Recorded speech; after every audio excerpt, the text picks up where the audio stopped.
You little bastards. I did it! I think I did it.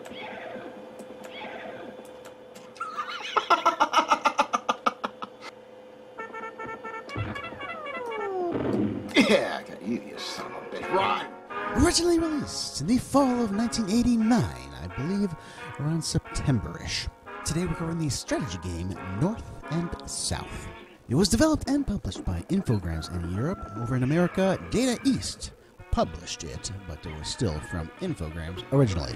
Wikipedia seems to suggest that it had a simultaneous release for both the Amiga and Atari ST. And while I believe that may have been possible in the UK, Infograms is a French company, and as the Atari ST was much more popular in France than the rest of the world, my belief is that this was originally released for the Atari ST and quickly ported to the Amiga. Over in America, many months would pass as DataEast tweaked the game for the American market. Now, in-game, mostly that is just replacing the Infograms logo with the DataEast logo and making a North and South title screen, which didn't have all of those flags because you didn't need different languages in America. Beyond the introduction screens, the game itself is identical to its original European release. It would come out around May of 1990 in America for the Amiga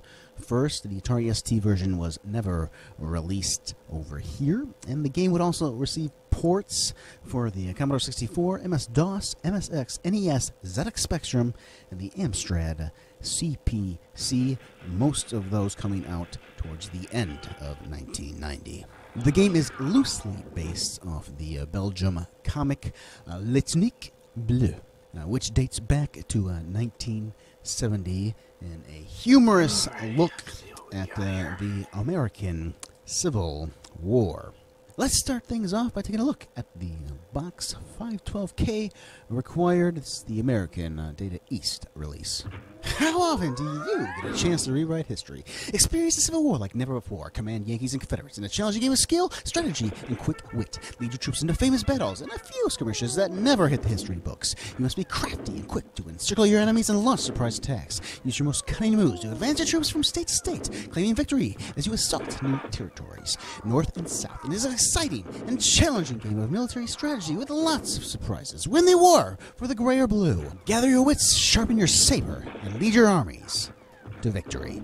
So North and South is a Risk-like strategy game, more in the vein of a Defender of the Crown, which I have reviewed if you want to take a look at that. So the main strategy element to the game is conquering land, but within that we also have various optional action sequences. And as is with any of these types of games, while you can ignore the action sequences and have the computer roll the dice for you, you would certainly be missing out on the point of the game. It is a mixed genre strategy slash action game, and as such, if you want to experience it correctly, and laugh like you hear me there, you will be playing with those action sequences. So you choose which side to fight for, either the North or the South. This game is not concerned with historical accuracy. You can win or lose with either side. And you can start from any year between 1861 and 1864. Any of those years will present you with a slightly different starting scenario. Here in 1861, each side starts out evenly with 2 troops. Although I would say that the South actually starts with better strategic positioning overall, because it only takes them 2 turns to reach both their second city/fort in Texas, as well as North Carolina, which, as you're seeing here, if you control North Carolina, every few turns you get an extra set of troops from overseas. In comparison, the North actually takes 3 turns to reach North Carolina or their second city/fort in Iowa. And that's the basic strategy for this entire game. You want to get to North Carolina as fast as possible for that free set of troops, and you want to get to your second city/fort, because that's the only way that you can start procuring money. And as soon as you fill that safe that you've seen animate, that is when you get another set of troops which you can place. And the more land that you have on your side, the more money goes into your coffers. So the main change that DataEast actually made to the American release was an attempt to actually add some historical accuracy via the manual. Let's take a look at that. In 1860, Lincoln was elected President of the United States. He was in favor of the abolition of slavery, still very much a part of life in the southern states. The South feared that abolition would destroy its economy and way of life. The southern states were essentially agricultural, with cotton being the major cash crop. The labor was provided by a large black slave population. These slaves were more often than not ill-treated, and their work was hard and unending. Slaves were the property of the landowners, in the same way as domestic animals. It may be, as many Southerners claimed, that a good proportion of the Northern abolitionists were motivated less by humanitarian and democratic idealism than by the prospect of a large new addition to the available workforce, thus pushing down pay and increasing production of their busy factories. Whatever the truth of that, Lincoln's desire to end slavery was sincere, and this caused much resentment down south. North Carolina was the first to recall its congressman. 10 other states followed suit, and Richmond was declared capital of the new Confederacy. Jefferson Davis, defeated by Lincoln in the 1860 presidential election, became the Confederate president. We'll be getting back to that manual, which I do feel is essential because of how this game is presented so humorously, to actually ground it all and have some context behind it all. I do feel that manual is an essential read to balance it all out. Let's talk about these action sequences. Here, as in most of these types of games, I feel they're designed so you will fail when you're first coming to it, but then you will eventually learn to get somewhere with it all. Let me switch, I said there. I don't know how to control it all yet. And this is despite reading the manual already at this point, where I believe it says hit the left shift to switch your troops. You start with the cannon by default, and in order to switch to your riflemen or your cavalry, you hit the left switch, is what it says. But in my case, I found I had to hit the right shift button. Now, these are designed for you to stumble, so you get some more value out of the base game, because just playing Risk, that ain't enough on a computer. We also have the fort sections. Any of those little circles that indicates a city/fort, and if the enemy is in control of one of those forts, you have to go into this section, get to the end, and capture their flag and put up your flag in its place. While you are doing this, they will be sending troops your way. I'm not the biggest fan of this section. I feel it just goes too fast on the Amiga, even at its easiest difficulty settings. It just goes by too fast. They need to slow it down. Some versions, this scene is a lot slower, but here on the Amiga, it's just too damn fast. Though I think I managed to make it go slower by disabling fast memory. That's what you just saw here. This is fast memory disabled. And the final action scene, which I never experienced naturally through actual gameplay, I had to come back to show you this, is the train hijacking scene. If your troops occupy a state between two forts of the enemy, you'll enter this sequence in which you'll have to hop from car to car in an attempt to reach the locomotive. It is very much similar to the fort sequence, and as such, I'm not a fan of it. It just goes by too quickly, even on the easiest difficulty, even with fast memory disabled, it's too fast. Time for some historical thoughts when the game was actually on the shelves from Amiga Computing, August of 1990. Here's some Commodore rumors from the Bandito. Commodore was seen huddling with major mass market accounts, trying to line up distribution for CD-TV. Word is that Commodore has already signed up Dust and Video Concepts. Now they're aiming for Kmart, department stores like Macy's, and trying to expand their presence in Sears. At least Amiga 500s will go to all of those places, and Commodore hopes to get CD-TV into the same locations. Commodore has unveiled a new educational discount on Amigas. How does $729 for a complete Amiga 500 system grab you? They are, in fact, offering big savings on everything up to and including Amiga 3000s. Looks like they're getting serious about trying to garner some sales to schools. The review from Bradley Andrews, the Yankees and Confederates are once again at odds in DataEast's latest release, North and South, a strategic game set in Civil War America. While a strategic overview is necessary, arcade sequences are used to resolve many of the actions along the way. While these animated sequences all seem clever at the start, they are repeated to the point of tedium. North and South will particularly interest those who enjoy strategic action games with plots that are resolved in action sequences. Be warned, this game may not hold up to repeated play, since it turns on just 3 basic sequences. While it can be played without the arcade sequences, it then becomes a fairly boring and relatively simple wargame. Info from July of 1990. And in a little history of this magazine, this is the last issue to feature coverage for the Commodore 64. As time passed, Info 64's Amiga coverage grew. We blended Amiga features with our Commodore 64 and 128 coverage. In issue number 8, we not only reported on the official unveiling party for the Amiga, we also dropped the 64 from our name. From then on, we've been just plain Info. Well, things are changing again. Starting with our next issue, Info will be an all Amiga magazine. And they would also change their name to .info after this issue, a mind-perplexing name change, if you ask me. But they went monthly after this. And check out the comic strip Bryce, where we see a nerd economics in action. The review, North and South from Infograms / DataEast. I'm glad that they actually mentioned the European developer there, receiving 4.5 out of 5 stars. It still seems very strange to me that a French company has written a game about the Civil War and managed to make it so completely American. Essentially a strategy game with optional detailed animated battles. The player can take either side and play against a computer or human rubber yank. Historical accuracy takes second place to playability, but the game captures the mythic feel of the war very well. The period music is wonderful, and there are touches of whimsy that will keep you coming back to play it again. Very fine. From Tom Malcolm.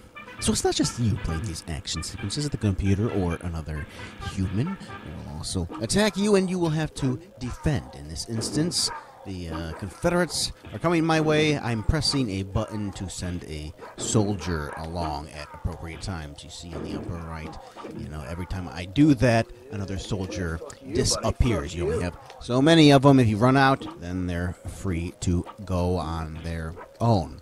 The way the difficulty settings work is convoluted. I would assume that the hardest difficulty would be both sides having that picture of the general. But no, the hardest difficulty is for you to have the general picture and for the other side to have the foolish soldier-looking picture. Maybe use some actual words for your difficulty settings. I mean, it's worked pretty damn well for video games in the past. And the problem is the difficulty settings are not presented equally throughout the entirety of the game. The actual AI of the overworld, I don't think that changes at all with the difficulty settings. And while I haven't figured out the battle mechanics quite yet at this point in the video, by the end, I will have mastered them, and I want the difficulty settings to be hard. It's actually very cool, this battle sequence, when you are at the general setting and the other player is at the fool setting. This battle area is very challenging and nice. But when you're at those difficulty settings, the fort and the train sequence are impossible for me. And the only way I could ever beat those is for me to be at the full setting and for the other guy to be at the general settings. It needs to work equally, the difficulty settings, throughout the entirety of the game. Back to our little history lesson. The Brewing conflict seemed one-sided from the outset. The Confederacy had a population of only 9 million, almost 4 million of whom were slaves, while the Union boasted 22 million. The South was also less developed industrially. This lack of manufacturing capacity and infrastructure was cruelly felt throughout the war. From 1863, the Union had 900,000 men in uniform, while the Confederates were never to exceed the 500,000 mark. They finished in 1865 with no more than 20,000 soldiers. The casualty and desertion rates were extremely high. Hostilities were opened by the Confederates at Fort Sumter, a Union military stronghold in the Confederate country. The taking of that fort sparked off the 4-year war. During the first year, most of the engagements took place in the region of the two capitals, which were separated by less than 200 miles. The famous Battle of Bull Run and its outcome put paid to the North's dream of crushing the rebellion in a matter of days or weeks. Many Union soldiers were volunteers who had signed up for 3 months. A great many of them resigned after the battle. Conscription soon forced them back into the ranks. 1862 saw the Confederates winning great victories in Maryland. The battles of Richmond and Fredericksburg. Battles were also fought along the Mississippi at Cairo and Memphis. In 1863, General Lee, Commander-in-Chief of the Confederate armies, realized that the South's only hope in victory lay in a short war. He was determined to win a great pitched battle, which would break the Northern armies back and open the road to Washington. Despite the courage of his soldiers and the undeniable quality of his generals, he was unable to carry the day at the decisive Battle of Gettysburg on July 3rd. Thanks to a fine defensive action by General Meade, the Union Army continued to block Lee's road to Washington. Meanwhile, the Union General Grant won battle after battle on the Western War front.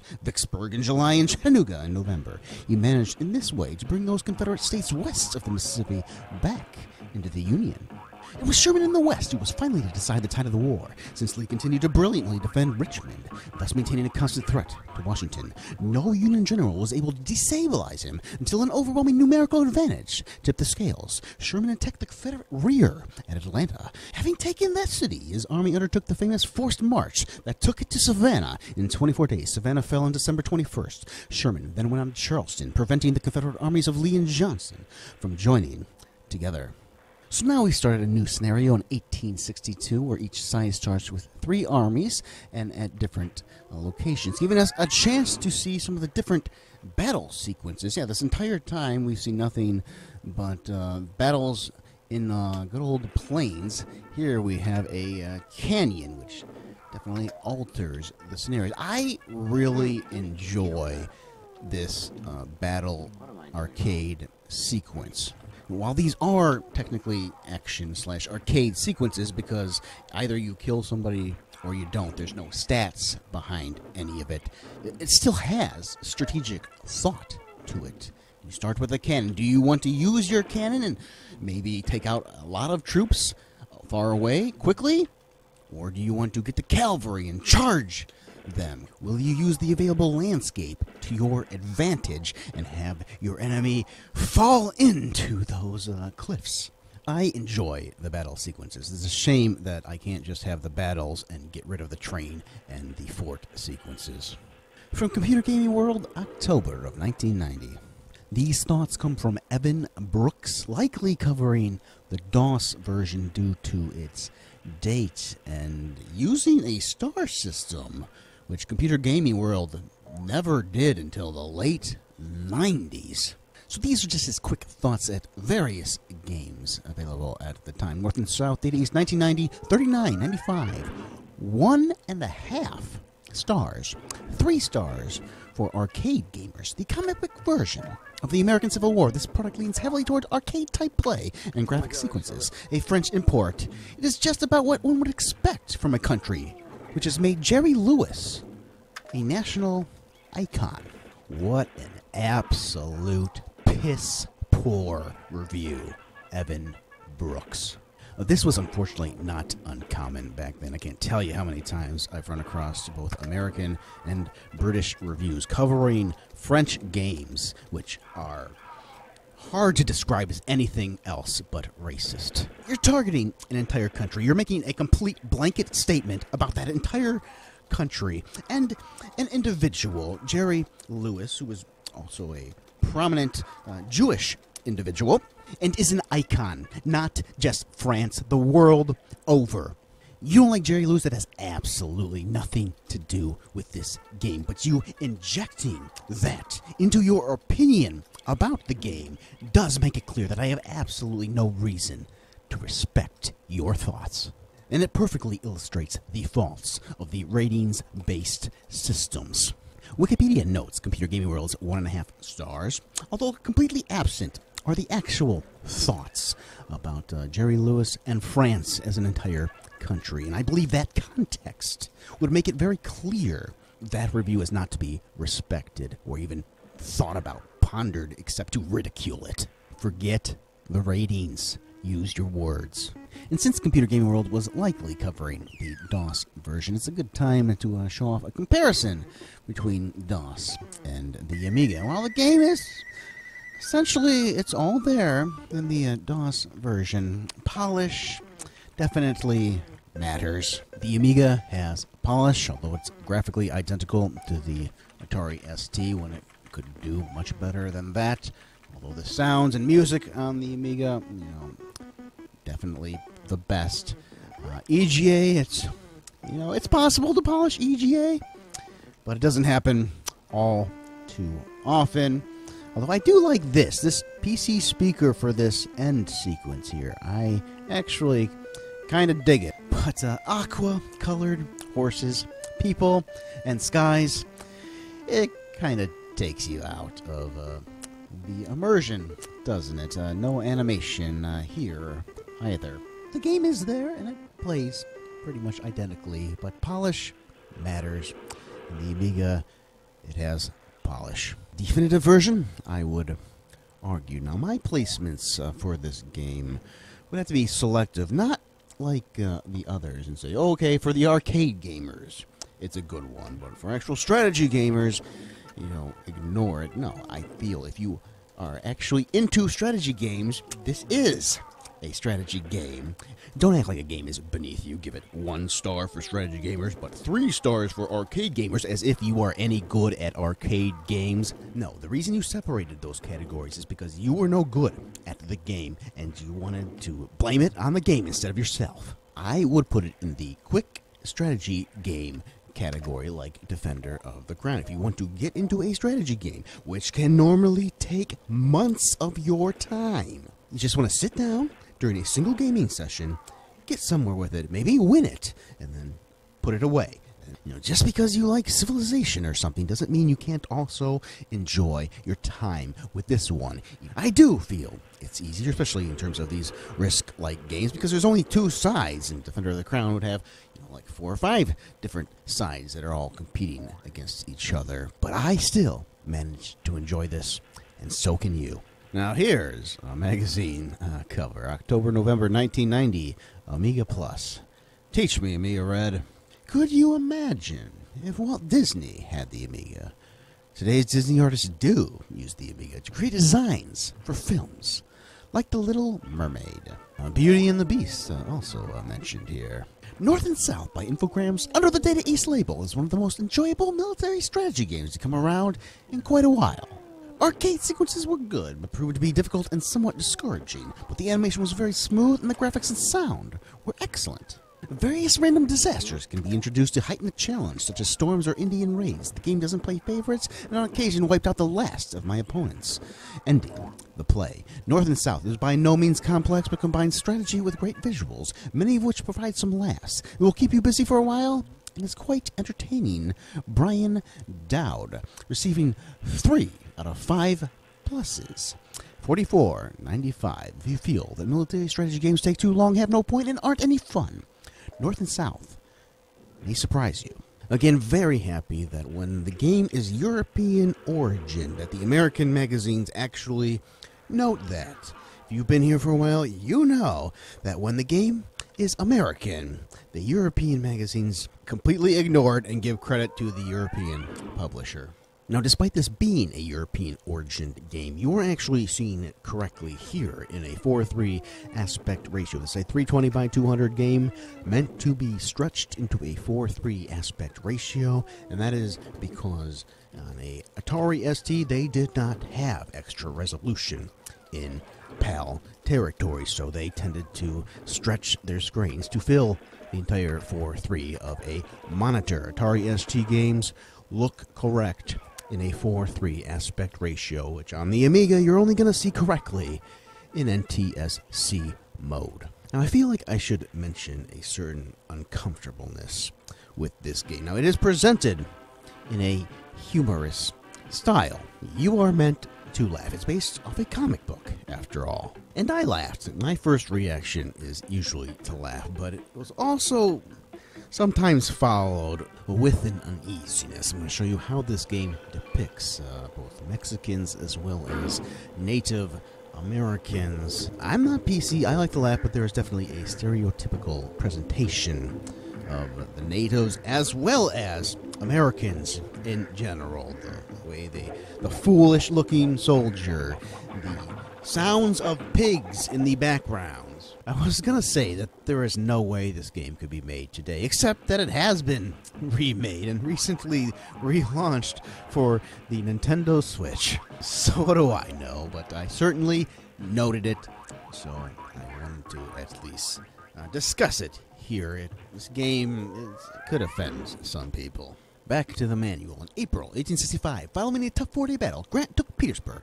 This defeat signaled the end for the South. Many deserted. Supplies were practically inexistent. Most of the Confederate soldiers thought only of going back home to pick up their lives in the South, which Sherman's army had methodically pillaged and devastated.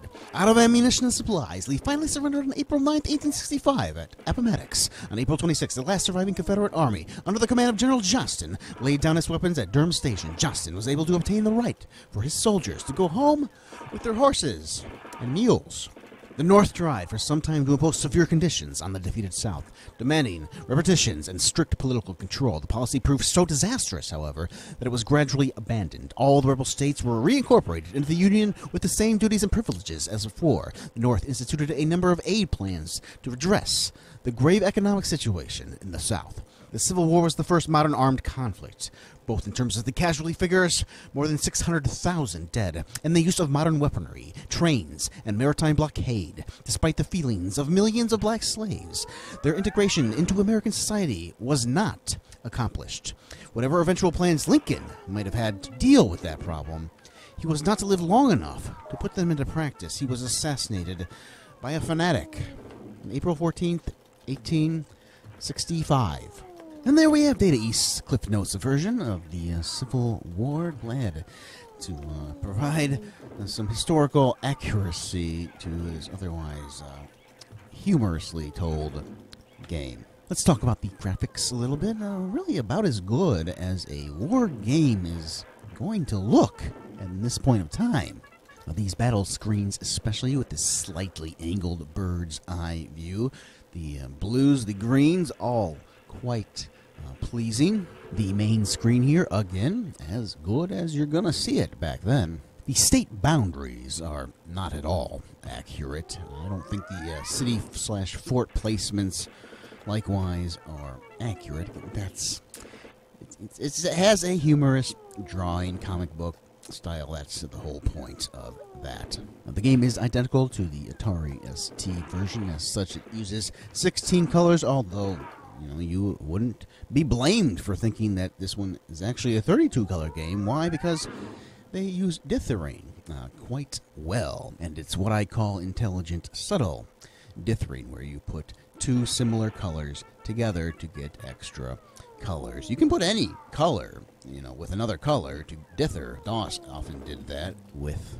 not the greatest results. When you put a black with a green, or, a gray, these colors don't mix as well. It makes it very obvious in some games that you're dithering. It's not obvious here. The actual soldiers on the battlefield, they're almost lemmings-like in just how much detail they manage to pack into some of the smallest little guys you're ever gonna see in a computer game. It's very expressive, very nice graphics to this game. Let's bring some European perspective into all this. See you Amiga 64, November 1989. North and South gives you the once-in-a-lifetime opportunity to relive, in a wildly comical way, the infamous interstate battles between the Union and the Confederates. There's more than one way of playing North and South. On the surface, you can play it as either a straight strategy game or an arcade game with strategy elements. The strategy game is just a very simple game of Risk. All battles are determined by who has the largest army, and all other events are determined by the computer. In the action game, you are responsible for all battles, castle raids, and train robberies. This is where the game comes into its own. The battles are brilliant. The graphics are of a very high standard, as is the soundtrack, and that's what makes the game an instant hit. However, I'm sorry to say that the fun is a little short-lived. For some reason, the computer is very, very easy to beat. Rather than having any artificial intelligence, it seems to follow the same pattern of moves every game. Aren't strategy games the ones that are supposed to keep you going for years?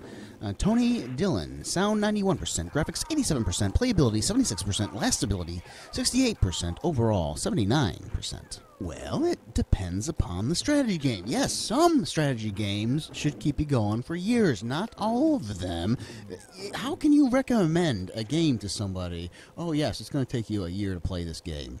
For select type, that's value. Others are going to completely dismiss a game just because it lasts too long. Perhaps you'd like them to enjoy, a complete genre of video games. So no, not all strategy games have to last forever. Bravo, Corporal! You obviously didn't take history at school. You managed to defeat the North in 3 months. Long live Dixie. And yes, 3 months is 3 turns. He's not wrong in saying it's a little bit easier. In fact, I was almost ready to completely dismiss the game myself as too easy before I realized that each single year offers you up a different scenario. At first, I was just playing the first year. I didn't realize you can actually change years. I played this game the first time, and I lost the first time I played it. I read the manual. Second time I played the game, I won it. You saw it. The footage at the beginning of this video was the first time playing it after I read the manual, and despite having troubles with the battle sequences, I still managed to win the game. Second time I played it. I ended up throwing out a ton of footage where I had to fake lose in order to show you the bad end sequence. Now, because I realized that each year offers a different scenario, and I finally realized all of the difficulty settings, I think this playthrough is actually the only time I legitimately lost this game other than the very first time I played it. Thankfully, I dug a little deeper and reshot the footage of the various different years. And once you factor in the different years and the difficulty settings, I feel it adds enough for this to be a nice little short strategy game. There's enough there to have quick fun, and in terms of quick fun strategy games, it's worth playing, I believe. From Advanced Computer Entertainment, December '89. Strategic, ooh la la, from Infograms. It becomes obvious from the outset that this isn't a run-of-the-mill hexagons and squares affair. A wildly animated ghostwriter in the sky bugles the title tune, and being able to tickle the option screen of photographer's buttocks with your pointers for a laugh is indicative of the general nature of the game. Boulders, trees, canyons, and rivers disturb troop formations, but can also be used to an advantage. Out of all the North and South's arcade games, the battle sequences is the most amusing, which is fortunate, as it's played the most often. Less interesting, though, is the horizontally scrolling race to capture a fort when you evade a state occupied by an enemy flag. The process of hijacking an enemy train after occupying an area containing a supply line is much the same, only you perform death-defying leaps from carriage to carriage in an attempt to reach the engine. Now, all this sounds like gallons of fun, and it is. At least it is until the jokes stop being funny and it becomes apparent that there's not much room for strategic play. The 3 levels of computer-controlled opponents represent a challenge, sure, but certainly not in the long-term. Catastrophes, storms, and supply ships to replenish alien forces are all very well, but none of these aspects make up for the small area of play and limited gameplay. Brian Nesbitt, Graphics 9, Audio 9, IQ Factor 8, Fun Factor 8, Ace Rating 721. Release, Atari ST. Out now. Amiga. Imminent. IBM PC to be announced. From Amiga Computing, February of 1990, North and South isn't like any wargamer simulation that you have ever played. The graphics are cartoons, and there are numerous engaging touches that add flavor. Best of all, the sound effects and music are fabulous. Demented bugling, explosions, horses neighing, and charges, victory and catastrophe are all perfectly accompanied. Duncan Evans, overall 90%. I think it'll be appropriate to get some ST thoughts into the mix. ST Action, January of 1990. Which featured an advertisement for North and South. Note that the Infograms European release advertisement shows the screenshots in 4:3. Well, what can I say? From the moment this game entered the office, we've all been battling over who will play it. North and South is one of the finest games I have played for quite some time. Graphically, the game features exceptional cartoon-style effects with some hilarious touches for good measure. As for gameplay, the action is maddeningly addictive, battles being my favorite episodes. Although easy to play, the game offers a number of different levels, thus allowing all ST owners to enjoy this excellent game. Brilliant. NC. Highly original gameplay, hilarious animation, brilliant characterization, stunning, digitized music and sound effects all conspire to make this the most enjoyable hybrid game I have ever played on the ST. The quality in all areas of presentation is astounding, the best ever even, and the gameplay is hysterically funny and yet at the same time, very challenging. Sometimes I say a particular game will appeal to certain people, but I can guarantee that everyone, yes everyone, will enjoy North and South. J.S. You may have went a little overboard there, buddy. Sacre bleu! What a brilliant game. I wouldn't have thought that a game about the American Civil War could have been this good, but Infograms have proved me wrong by producing this brilliant game. Go and buy it now, or spend the rest of your life not knowing what you've missed. A.S. Graphics 90%, sound 98%, lasting appeal 91%, addictiveness 91%, overall 93%. So I would say that ST Action, at least the one guy, took their love a little too far for this one. It's a fine game, but even in terms of these short, multi-genre games, you know, it could have done for a little more challenging difficulty in the main strategic screen especially. Here's how I probably would have done it. So you win the entire game by defeating all of the enemy armies. You can do that in 2 or 3 turns. That's not how I would do it. I would say you would have to capture every single state for your side. While you're doing that, the enemy has the opportunity to create a new army from the local citizens if they still control states. In certain areas, you're automatically granted control of if you surround the area. Florida is a good example. If you control Georgia and Alabama, you automatically get Florida. Although, for some reason, the North doesn't always work like that. Michigan, for example, you actually have to step into both the lower Michigan and upper Michigan in order to gain control over it. But many areas you can actually gain control over just by surrounding the vicinity. I would have removed that from the game. You should actually have to physically step in each single state, own every single one of them for your side, and that should be how you win the game. It can still be fun and short without being able to win or lose in 2 or 3 turns. I think that is the easiest way to have gotten a little more out of this game. From December of '89, Zzap. The American Civil War, a time of hardship for the USA as brother fought brother in the main title fight of the 19th century, Confederate versus Union, North versus South. From Robin, war games are my sort of thing, and while North and South won't see SSI quaking in their combat boots, it's certainly 1,000 times more fun to play. The strategy may be a little shallow, but with 3 skill levels per side, 4 scenarios, and numerous other factors select, there are plenty of options to keep arcade fans and strategists busy. From I Guess Stu, this really is a gem of a game. In truth, the strategy may not be that complex, but the great arcade sections and wealth of options should make this a prized part of your software collection. Presentation 96%, graphics 93%, sound 87%, hookability 90%, lastability 91%, overall 90%. A fresh and offbeat arcade approach to the Civil War. From the Games Machine, December of '89. The American Civil War was a long and bloody conflict in which millions died in a dispute that literally tore the country apart. A nourishing source for wargaming. Hardly an object of fun, but Infograms have come up with a hilarious wargame. The computer plays a fairly tough game, but it's against another human that North and South is best played. It isn't all about marching around, knocking a merry hell out of the opposition. Some careful thought is needed as to where to place troops for best effect. Military historians will probably have a fit at this game. The rest of us will love it. MC. From the moment the first bars of the intro tune blasts from your TV speaker, you realize this is no ordinary game. The hilarious cartoon graphics coupled with strange renditions of Civil War anthems and sound effects create an extremely playable arcade strategy game.